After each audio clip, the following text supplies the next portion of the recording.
के प्यारे बच्चों, स्वागत है आपका आज की कक्षा में। हमने अब तक आपकी संस्कृत पाठ्य पुस्तक रुचिरा भाग 3 के 2 पाठों को पढ़ा, जिसमें हमने पहले पाठ में सुभाषितानि कुछ महत्वपूर्ण और इंटरेस्टिंग श्लोकों को पढ़ा। फिर हमने एक बहुत रोचक कहानी बिलस्य वाणी न कदापि मे श्रुता पढ़ी। आज हम जो पाठ पढ़ने जा रहे हैं वो एक महत्वपूर्ण पाठ है और हमें आधुनिक विज्ञान से जो जोड़ता है। आज हमारा जो जीवन है वो विज्ञान पर आधारित है। मशीनों का युग भी हम इसे कहते हैं। आज हम पूरी तरह से मशीनों पर निर्भर हैं। चाहे हमें कहीं जाना हो या हमें किसी से बात करनी हो, अपना कोई रिकॉर्ड रखना हो, तो हम तरह तरह की मशीनों का, या घर में भी हम बहुत सारे तरह की मशीनों का हम क्या करते हैं, प्रयोग करते हैं। और आज हम इसको डिजिटल युग भी कहते हैं, डिजिटल युग भी कहते हैं। तो इसी डिजिटल युग के नाम पर हमारे पाठ का नाम है डिजी भारतम। डिजी भारतम, डिजी शब्द अंग्रेजी का शब्द है जिसका अर्थ होता है डिजिटल, या जो पूरा शब्द है डिजिटल। और भारत हमारा देश डिजिटल कैसे आया है, जैसे कोई भी प्रमाण बनाना है तो जाति का चाहे वो हिमाचली या किसी भी तरह का प्रमाण पत्र बनाना होता है तो वो क्या बनता है, आजकल डिजिटल प्लेटफॉर्म के जरिए कंप्यूटराइज्ड बनता है। और हम कुछ ही समय में वह प्रमाण पत्र बना सकते हैं। जैसे पहले उनमें महीनों लग जाते थे, वो आज हम 1-2 दिन काम कर सकते हैं। बहुत तरह तरह का रिकॉर्ड हम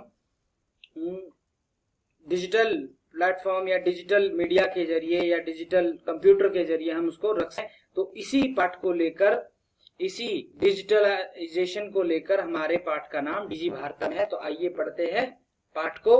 हमारी भारत सरकार ने डिजिटल इंडिया प्रोग्राम लॉन्च किया है और डिजिटल इंडिया का सीधा है, जैसे हम बहुत तरह के क्या करते हैं, हम आजकल ऑनलाइन पढ़ाई चल रही है तो तरह तरह के हम क्या कर रहे हैं, ऐप का इस्तेमाल करते हैं, तरह तरह के वीडियो के माध्यम से पढ़ रहे हैं, नेट से पढ़ रहे हैं, तो वो सब डिजिटल स्वरूप है। और डिजिटल इंडिया क्या है, इस बारे में भी हम आज संस्कृत में चर्चा करने जा रहे हैं। तो आइए पढ़ते हैं पाठ को। प्यारे बच्चों, यह पाठ आपको इस वर्ष नई पुस्तक में आया है। पुरानी पुस्तक में जिनके पास है, अगर है तो उसमें आपके पास पाठ होगा भगवत अज्जुकम। तो मेरा सभी बच्चों से निवेदन है कि आप पुस्तक को एक बार पुनः देख लें। आइए शुरू करते हैं पाठ को। अद्य संपूर्ण विश्वे डिजिटल इंडिया इत्यस्य चर्चा श्रूयते। संपूर्णे विश्वे, संपूर्ण विश्वे मतलब सारे संसार में। अद्य आज, डिजिटल इंडिया आधुनिक भारत या डिजिटल इंडिया या डिजिटल भारत इत्यस्य इस बात की चर्चा होती बात, श्रूयते हर तरफ हम जहां भी जाते हैं तो किसके चर्चे हैं, डिजिटल भारत के, कि भारत क्या हो रहा है, डिजिटल। भारत को विदेशों में बहुत सारे जो शक्तिशाली या उन्नत देश हैं, विकसित देश हैं, वो भारत को पिछड़ा हुआ सोचते हैं, परंतु भारत क्या है, अब धीरे धीरे क्या कर रहा है, बहुत तेजी से तरक्की कर रहा है। तो आज भारत को डिजिटल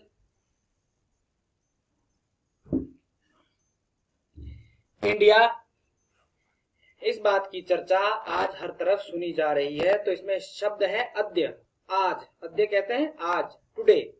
संपूर्ण विश्व, सारे संसार में, डिजिटल इंडिया, डिजिटल भारत इत्यस्य इस बात की चर्चा, श्रूयते सुनाई दे रही है। तो रेखांकित कर ले श्रूयते, जो इसमें महत्वपूर्ण शब्द है, श्रूयते सुनाई दे रही है। अद्य आज, आज किस बात की चर्चा पूरे विश्व में सुनाई दे रही है, डिजिटल इंडिया की। अस्य पदस्य कः भावः, इस पद का क्या भाव है, मतलब इस डिजिटल इंडिया शब्द का क्या अर्थ है। इति मनसि जिज्ञासा उत्पद्यते, यह मन में जिज्ञासा, मनसी मन में, जिज्ञासा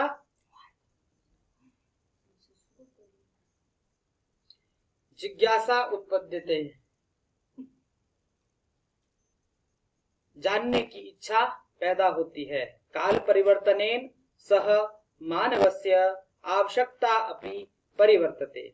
काल परिवर्तनेन, समय बदलने के साथ, क्योंकि समय गतिमान है और पहिए की तरह समय बदलता रहता है, तो इसलिए समय बदलने के साथ, काल परिवर्तनेन सह, हमेशा तृतीया विभक्ति के साथ या सह शब्द के साथ हमेशा तृतीया विभक्ति का रूप होता है, जैसे आप परिवर्तनेन शब्द में देख रहे हैं।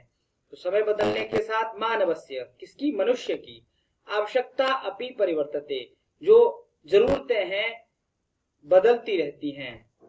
अर्थात समय बदलने के साथ मनुष्य की जरूरतें भी बदलती रहती हैं। तो जरूरतों के लिए शब्द लगा है आवश्यकता, अपि जरूरत भी, और परिवर्तते बदलती रहती हैं। किसकी, कस्य आवश्यकता अपि परिवर्तते, काल परिवर्तनेन सह कस्य आवश्यकता अपि परिवर्तते, मानवस्य।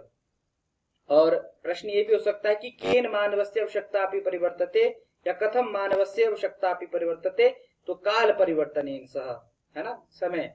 प्राचीन काले ज्ञानस्य आदानम प्रदानम मौखिकम आसीत। प्राचीन काले, पुराने समय में, ज्ञानस्य, जो ज्ञान था, जो हमारे बुजुर्ग जानते थे, जो भी तरह तरह का जो भी हमने आज ज्ञान डिजिटल प्लेटफॉर्म से, किताबों से हम जानते हैं, तो प्राचीन समय में वो ज्ञान क्या था, आदान प्रदान, लेन देन। मतलब किसी से अगर हमें ज्ञान प्राप्त करना होता है, किसी को ज्ञान देना होता था, तो क्या होता था, मौखिकम आसीत, तो वो केवल मौखिक था। एक व्यक्ति उसको याद करता था और दूसरे व्यक्ति को याद करा देता था। जैसे हमारे जितने भी संस्कृत के ग्रंथ है वो क्या है, श्रुति रूप में है या स्मृति रूप में है। तो श्रुति जो सुनी गई है और स्मृति जो याद रखी गई है, मौखिकम। तो मौखिक, मुंह जवानी या मौखिक, हम उसको आदान प्रदान करते थे ज्ञान का। ज्ञानस्य में षष्ठी है, मानवस्य में भी षष्ठी है। मौखिक होता है मुख से ही, है मुख कंठस्थ करके ही होता था।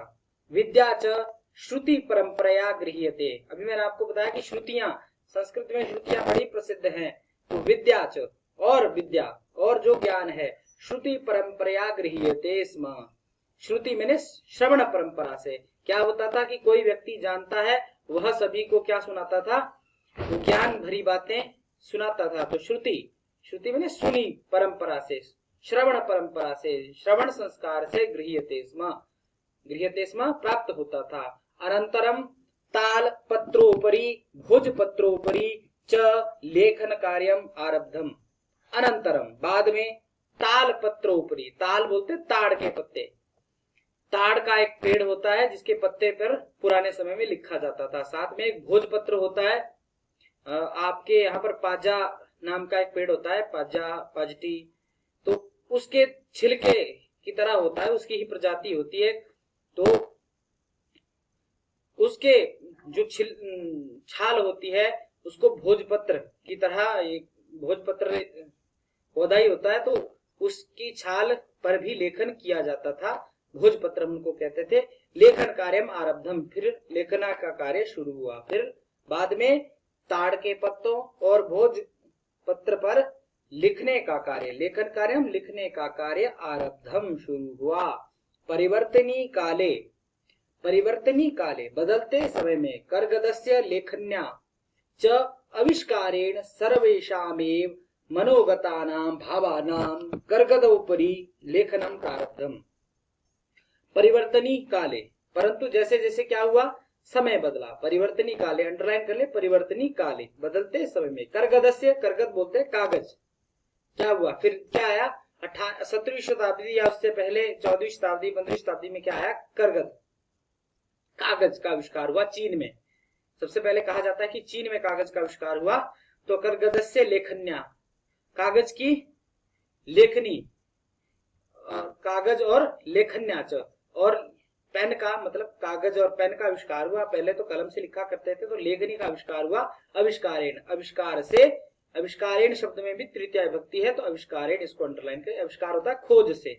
सर्वेषामेव, सभी के मन में, सभी के मनोगतानाम भावानाम, जो मन में जो भाव चलते हैं, किसी के भी मन की बात जो हमारे मन में चलती है, तो कैसे प्रकट करते थे, कर्गदोपरि लेखनम प्रारब्धम, तो उन्होंने अपने मन के भावों को कागज पर लिखना शुरू कर दिया। प्रारब्धम मैंने शुरू कर दिया। कर्गदोपरि में दो शब्द है, कर्गद जमा ऊपरी, लेखनम लिखना। टंकण यंत्रस्य आविष्कारेण तु लिखिता सामग्री टंकिता सती बहुकालाय सुरक्षिता तिष्ठति। फिर क्या हुआ कि हाथ पर लोग क्या हुआ, अब हमारे भारत में कायस्थ लोग होते हैं। बहुत पुराने जमाने में जब क्या होता था कि मशीनें नहीं होती थी, मशीन छपाई की कोई मशीन या छापा खाना नहीं होता था, मतलब सांचों के द्वारा भी छापे बनाए जाते थे, लकड़ी के सांचे। अगर आप तिब्बती ग्रंथों को देखें तो लकड़ी के छापे बनाते हैं, लकड़ी के छापे से भी बहुत सारे ग्रंथ पुराने जमाने में लिखे गए। तो उससे पहले क्या होता था, कायस्थ लोग होते थे, वो क्या करते थे, लिखने का ही काम करते थे। कायस्थ मतलब लिखने का ही वो लोग काम करते थे, लेखन का कार्य। तो जब तक वो नहीं थे तो तब तक लेखन कार्य हाथ से होता था। जब टंकण यंत्र, जब छपाई के यंत्र, टंकण होता है छपाई, यंत्र से आविष्कारेण, जब छपाई के मशीनों का आविष्कार हो गया, लिखिता सामग्री टंकिता सती, तो जो लिखी गई सामग्री थी वो क्या होती थी, छपी हुई होती थी।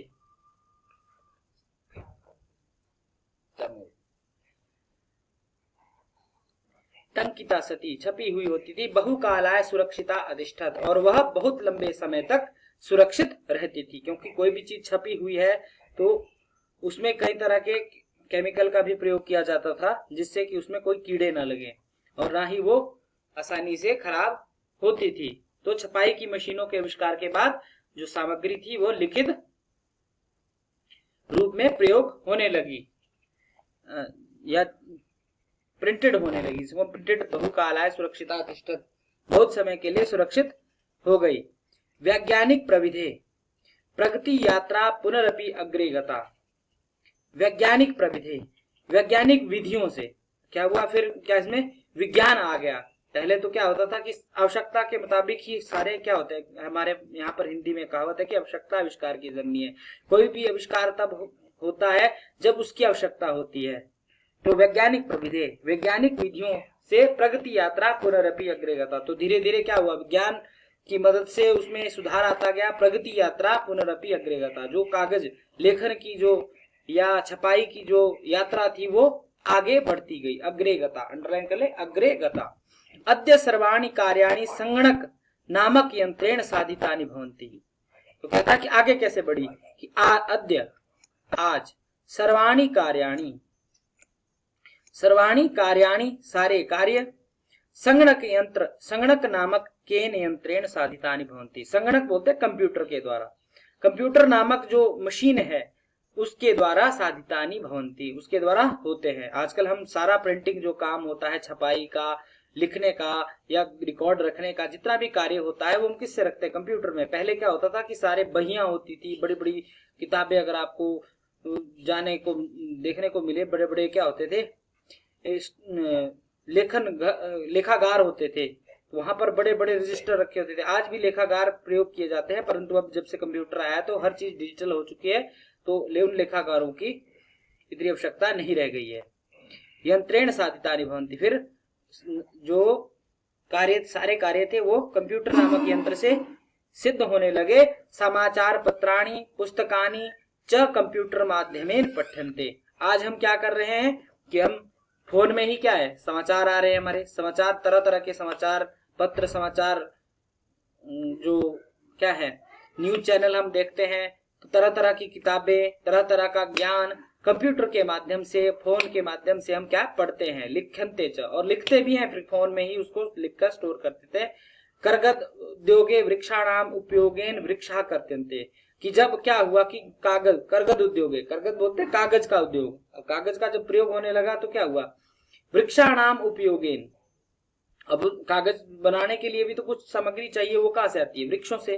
तो वृक्षों का उपयोग से वृक्षा करते स्म, कटाई होती थी। परम, जब कागज छपाने होते थे तो कागज के लिए क्या पेड़ काटने पड़ते थे, परंतु संगणकस्य अधिकाधिक प्रयोगेण वृक्षाणाम कर्तने न्यूनता भविष्यति, परंतु जितना अधिक कंप्यूटर का प्रयोग होगा तो वृक्षों को काटने में भी उतनी ही कमी आई, वृक्षों के कटाव में भी उतनी ही न्यूनता, न्यूनता होती है कमी, भविष्यति होगी। इति विश्वासः, यही हमारा विश्वास है। प्यारे बच्चों, यह आपकी संस्कृत पाठ्य पुस्तक के तीसरे पाठ डीजी भारतम का प्रथम भाग था।